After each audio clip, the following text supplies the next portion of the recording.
Hello my friends, welcome. My name is Shayda Campbell and I'm an artist and YouTuber. This is video 3 in a 3-part watercolor series, and we've talked so far about supplies and watercolor techniques. Now we're gonna put everything that we've learned into practice and get painting, because that's the whole point. On my channel, I do a lot of florals, and that's exactly what we're gonna do in this video. Not just because I love them, but also because anything from the natural world is a really good subject for beginners. It's hard to mess up organic shapes.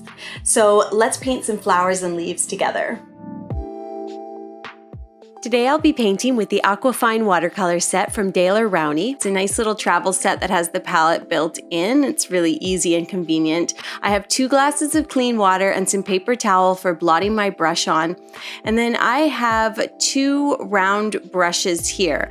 They're both from Princeton. I have the number 8 long round. This is from the Velvetouch set.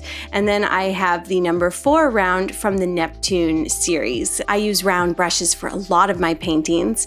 And then I'm working in a little Strathmore sketch pad. It's a watercolor sketchbook with 140-pound cold pressed watercolor paper. It has a nice hard cover, making it very convenient for painting on the go or outdoors, whatever.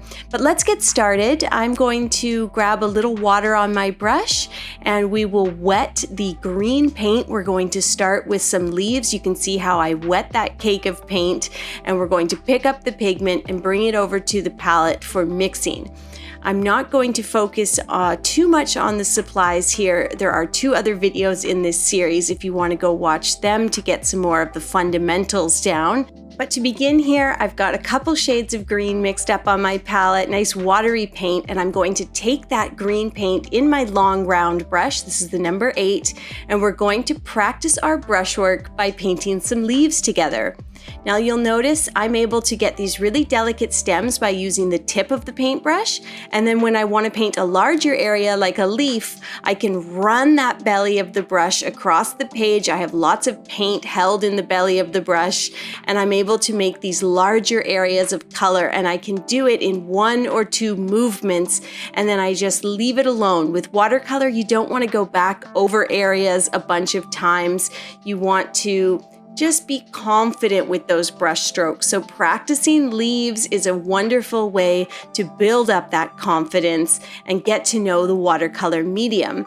Use different amounts of pressure when you pull that brush across the paper and see what sort of organic leafy shapes emerge. We've done some brush practice. Now let's paint a flower together. I've got a little bit of magenta paint mixed up here, nice and watery, and I'm holding it in my brush. And just like the leaves, I want to paint the petals of the flower one at a time with just a couple loose brush strokes. So I just run that brush across the paper and I make these funny, loose, organic shapes, and I just leave it alone. With petals and leaves and flowers, you are really going to think about mark making, and you don't ever want it to look too perfect. Organic and natural shapes are all about the perfectly imperfect. In fact, if they're too round or too smooth, they tend to look a little stiff and almost cartoon-like. So just think about making marks on the page with your brush, and don't worry too much about the idea of actually painting a flower. And I think you'll find the process is a lot more fun, and you really get to know the watercolor medium. And this is about learning. This isn't necessarily about painting a perfect, beautiful floral, although you will get there. So think about mark making and using your brush in the proper way. As you work through your piece, try to think about painting leaves and flowers of different shapes and sizes. You'll notice by pulling the brush with a little bit more or less pressure, I get different leaf shapes and sizes. Some are large, some are small, and I'm also painting lots of different sorts of flowers. Some of them are barely more than just dots or splotches of paint on the paper, but they come together to look really pretty. Some of these little yellow flowers are just 1 or 2 flicks of the brush across the paper, and then I just leave it alone, and we'll add detail later that will make it really come to life as a flower. Another fun thing to paint is berries. They're just obviously little round dots, and you can tuck a whole bunch of berries into your floral piece here. Berries are just one more shape that are simple and fun to paint, and it adds something quite beautiful to the overall composition. All right, we've made some marks on the page. We've done these beautiful watery floral shapes. They're all very loose and free and whimsical. Now what we want to do is take something that we learned in video 2, and that is wet on dry painting, and we're going to really add to our composition by adding detail in a very precise way. And the most precise way to add detail with watercolor, I think, is to do a wet on dry technique. So we've allowed that first layer of paint to dry. Now we can go back in and add all this detail, like delicate stamen for each flower or tiny little stems. And because that first layer of paint is dry, when you add the second layer, it doesn't move, it doesn't go anywhere, allowing you to build up thoughtful detail with a lot of precision and care. That's one thing that a lot of watercolorists miss when they start out, is that you can build contrast and you can really amp up your painting and bring it to life by layering. So wait for that first layer to dry, like you see me doing here, and then add darker color and detail.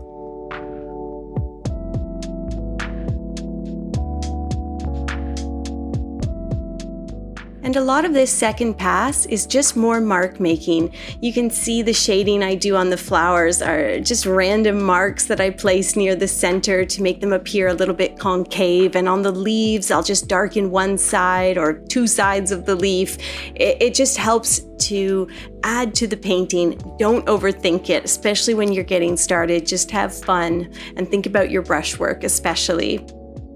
With my painting complete, I'm going to finish by simply adding a nice title to my sketchbook practice page, and that's it. This is a little floral practice that you can do even if you're just getting started. Yours does not have to look just like mine. Have fun and get to know the watercolor medium. Thank you for watching today, friends. I hope you enjoyed this watercolor series and that you're feeling more confident with the entire watercolor process from supplies to the painting practice.